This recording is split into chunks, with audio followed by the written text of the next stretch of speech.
What is up, everybody? Thank you so much for tuning in to another episode of Rocket Vlogs, or to the Wildman Rocketry YouTube channel, because this video is going on both of them.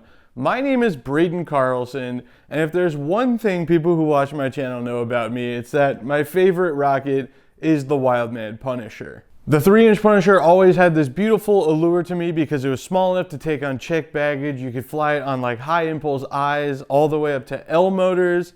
And of course, the 4-inch Punisher is great on M's. The 5-inch Punisher is also fantastic with the 98mm motor mount. We just watched a 5-inch Punisher fly on an 03400 at Balls, and it was fantastic. Overall, it's just a great rocket design, and unfortunately, recently, my 3-inch Punisher met an untimely demise. That rocket had a lot of flights on it, and of course, there's always some desire to push the envelope just a little bit further, right? I'm happy to announce that I reached out to Tim from Wildman, and we teamed up to create something just a little bit spicier than a 3-inch Punisher.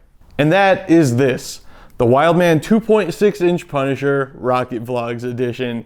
It's a 2.6-inch diameter rocket with that proper 5-to-1 nose cone and a 54mm motor mount.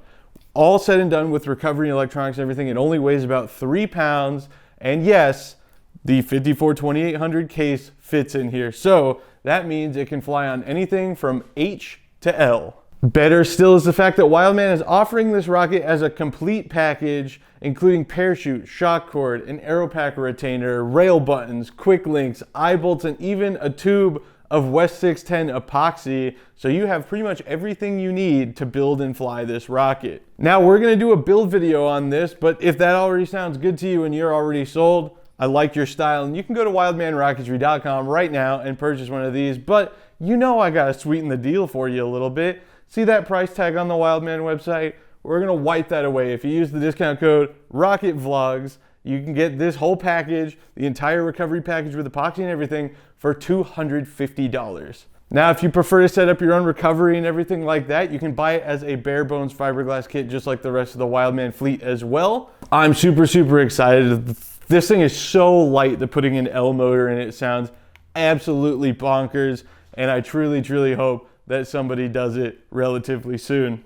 Now, let me show you how to build it. We'll start this build with the motor mount assembly. As usual, we want to ensure all of our parts are clean and free of manufacturing debris, and the easiest way to do that is by throwing everything in the bathtub and then letting it dry. Alternatively, you can wipe everything down inside and out with isopropyl alcohol if you don't want to wait for water to dry before you start your build. Once you're ready to begin building, it's time to sand the centering rings and motor tube using around 120 grit sandpaper to promote a good solid composite bond between all of the components. While you're sanding the centering rings, sand a notch into one to allow your shock cord to pass through. This will become your forward centering ring. Once all of your motor mount components are sanded, you'll want to wipe them down with alcohol and get them as clean as possible. I'm wearing gloves because, unlike most other Wildman kits, this rocket will not receive internal fillets given the tiny working space between the motor tube and the airframe tube. You may opt to add internal fillets with the injection method if you'd like. However, with a good proper prep bond surface and well-sized external fillets, they're not necessary for this rocket. For the first assembly step, I glued the aeropack retainer in place using JB Weld and used the excess JB Weld to place and bond the rear centering ring too. Starting here allows the easiest install of the aeropack retainer given the motor to airframe diameter ratio. In addition, it ensures proper placement of your rear centering ring by butting it against the retainer body. Once the rear ring and retainer have cured, measure and mark 8.5 inches from the top of the rear ring, or simply use one of the fins to ensure the forward centering ring is in proper position. Now, simply cut your shock cord to the desired length for your fin can. I did about 12 feet. And slide it through your upper centering ring notch and glue the centering ring in place. Ensure that your shock cord leader is securely bonded to the motor tube both below and forward of the upper centering ring. However, use caution to ensure that you're not letting any epoxy stray to where the fins will be bonded.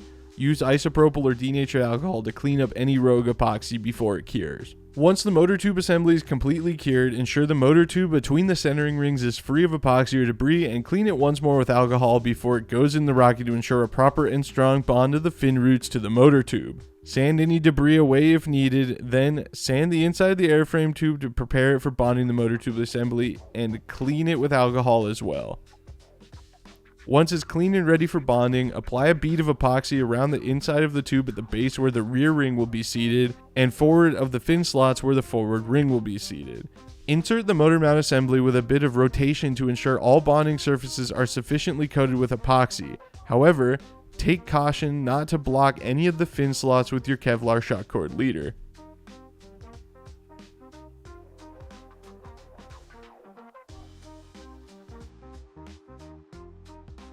Once that epoxy cures, vigorously sand both the airframe and fins where the external fillets will be. This joint is the most important joint to your rocket's survival, so you want to ensure it's thoroughly sanded and clean before applying fillets. It's highly recommended that you wear gloves while working with prep components once they're clean to prevent contaminating them with any oils from your hands. After sanding and prepping the fins and airframe, apply a bead of epoxy to the root of a fin and slide it through the slot. You can use masking tape to keep the fin straight and vertical while the epoxy cures. Repeat this process for all 3 fins and allow the epoxy to completely cure before proceeding.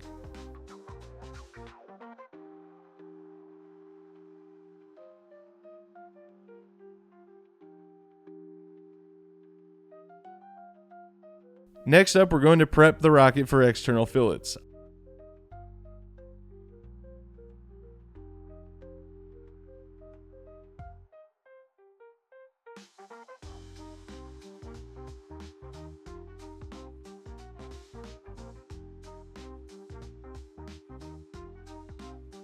I used a 1 1/8 inch chrome socket to size and pull my fillets to give them a radius of just over ½ an inch. Using your fillet making tool, mar or mark a reference line in place and tape up your fins as you see in the video. The beautiful part of using the provided West 610 if you get the combo deal is that it doesn't sag, so you can do all 3 sets of fillets at once. After taping your fillet lines, give your bonding surfaces one last pass with alcohol to ensure they're clean and ready for fillets. Next, simply dispense your epoxy into the fillet channels as you see here and carefully pull the fillets into shape with one long smooth motion, rounding the leading and trailing edges as you do so. If it doesn't go to plan the first time, don't panic, it's fine. Just clean the fillet tool with alcohol and attempt another pass. If there are any low spots, you can add a bit of epoxy to those spots, but make sure when you re-pull the fillet, you do the entire length of the fillet over and over again. That way you're not creating issues in the middle of it.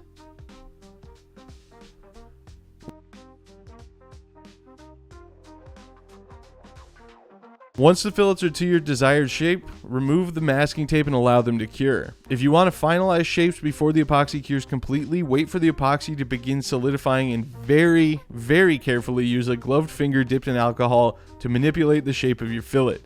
I use this method to round the leading and trailing edges to my desired shape, but it is extremely easy to mess up.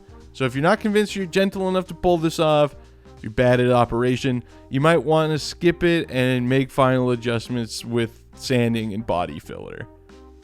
Speaking of which, once they're cured, it's time to sand the fillets. If you lay them out nicely, very little sanding will be required. However, if you have corrections to make to get the shape desirable, body fillers like Bondo or Evercoat glazing putty are a great way to quickly fill and sand problem areas. In addition, small amounts of epoxy can be used to fill issues and then be sanded into shape after it cures.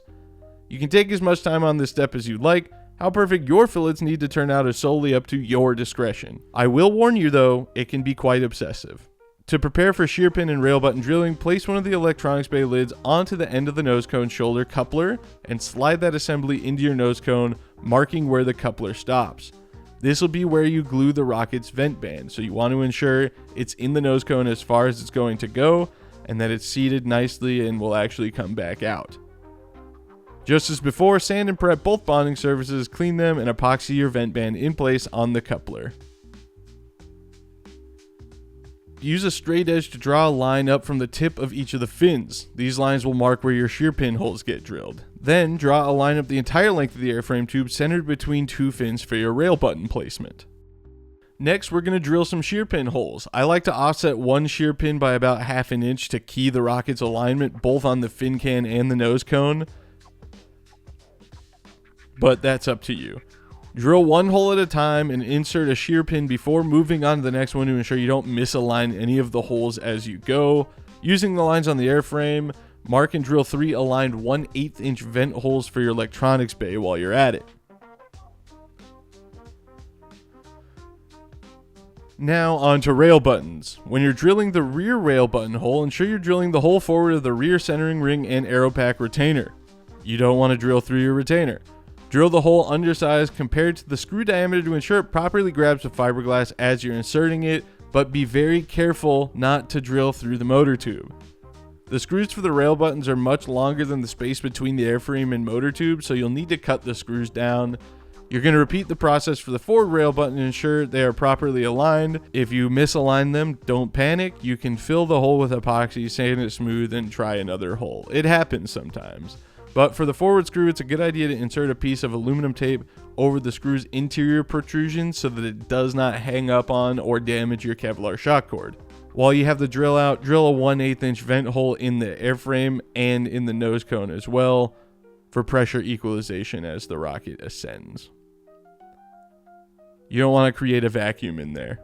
Once all the holes are drilled and marked, either mask or remove your rail buttons and paint the rocket how you'd like. After the paint cures, replace the rail buttons and ensure they are sufficiently attached and cannot be wiggled or easily loosened by hand. You can add a dab of epoxy or CA to the screw threads in the bottom of the rail button to ensure a strong and secure fit if needed. This is extremely important because very bad things can happen if your rail buttons break loose on the pad. Ask me how I know, I dare you. Next, assemble the electronics bay just as you would with any other rocket. I use 10-24 threaded rod cut into 7-inch pieces for this, but you can use whatever flavor threaded rod you feel most desirable. Drill out the pre-marked holes in your av bay lids and install all the hardware. You'll want to cut down the included welded eye bolts to keep them out of the way from your electronics bay sled on the inside. And for all nuts that aren't to be regularly removed, use a dab of thread locker to keep things secure. Next, tie a quick link to one end of your upper shock cord.